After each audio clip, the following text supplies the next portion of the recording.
मेरे नाना जी forest officer हुआ करते थे। वो बहुत ही ब्रेव मैन थे। ऑब्वियसली फॉरेस्ट ऑफिसर्स ब्रेव ही होते हैं। इसी तरह एक दिन की बात है, वो अपने ऑफिस से घर जा रहे थे। फॉरेस्ट में उन्होंने देखा कि काफ़ी लोग, वो घर में तो नहीं रहते थे, गेस्ट हाउस जाना पड़ता था उनको। उन्होंने देखा जंगल के बीचों बीच काफ़ी लाइट्स हैं।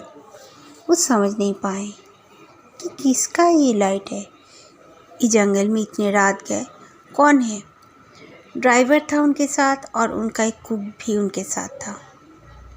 वो सोचने ही लगे और फिर कहा ड्राइवर को, चलो हम उतर के देखते हैं कि यहाँ पर क्या चल रहा है। गाना बजने की काफ़ी आवाज़ आ रही थी। Welcome to my YouTube channel my friends, please subscribe my channel and press the bell icon button. Friends, कल मेरी आवाज़ बहुत स्लो आई थी, आई एम सॉरी।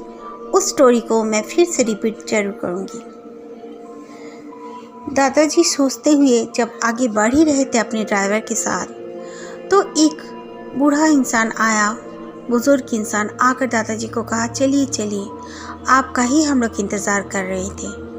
दादाजी चौंक गए। उन्होंने कहा, मैं तो इन लोग को पहचानता तक नहीं, फिर ये लोग मेरे इंतज़ार क्यों कर रहे थे? उनमें से जैसे फौज का ड्रेस पहने हुए काफ़ी लड़के थे, काफ़ी जवान, लंबे चौड़े, और काफ़ी औरतें काफ़ी खूबसूरत सजी धजी रंग बिरंगे कपड़ों में सजे हैं। किसी का शादी मालूम होता था। फिर दादाजी को सबने अपने जहाँ पे शादी हो रही थी, पार्टी चल रही थी, वहाँ पर ले गए। दादाजी बैठ गए और कुक और ड्राइवर भी बैठ गया। कुक का तबीयत कुछ ख़राब हो रहा था। उसने दादाजी को कहा कि मैं गाड़ी में जाके बैठ रहा हूँ, शोर शराबा से मैं तंग आ चुका हूँ। वो गाड़ी में आकर बैठ गया। कुछ आधा घंटे बीते होंगे। दादाजी उनसे बात करते करते एकदम उनके साथ मिल गए। उन्होंने बहुत खाना पीने का सामान भी दादाजी के सामने रखा और ड्राइवर के सामने रखा। दादाजी मना करने पर भी वो लोग नहीं माने, बोले खाइए खाइए। तो दादाजी बैठ के उन लोगों से बात ही कर रहे थे। अचानक से हवा होने लगी, तेज़ हवा होने लगी, और जितने भी चेयर्स थे और पैंडल वगैरह जो सजा था, सारे उड़ने लगे। यहाँ तक कि इंसान भी उड़ने लगे।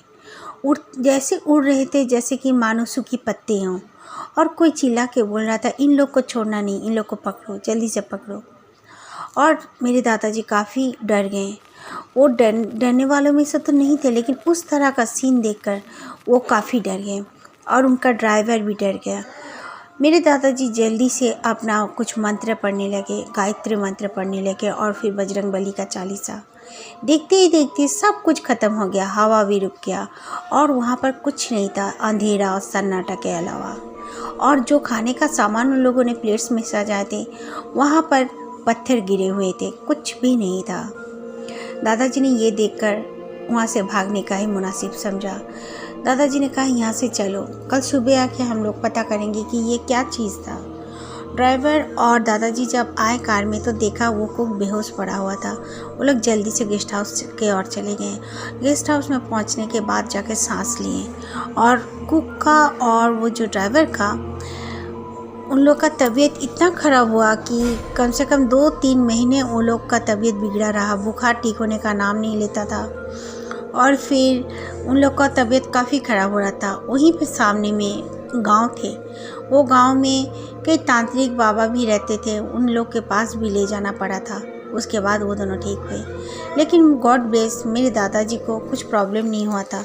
लेकिन ख्वाब आते थे मेरे दादाजी को कभी कभार कि कुछ लड़के दादाजी को पकड़ के, उसी तरह लाइट्स चल रहे हैं, गाना बज रहे हैं, दादाजी को पकड़ के ले जाके बैठा रहे हैं और दादाजी को बांधने की कोशिश कर रहे हैं। दादाजी ने बहुत पता करने की कोशिश की कि जंगल में उस दिन क्या था, वो क्या चीज़ थी, उस तरह उनको क्यों दिखाई पड़ा, लेकिन पता कुछ भी नहीं चला।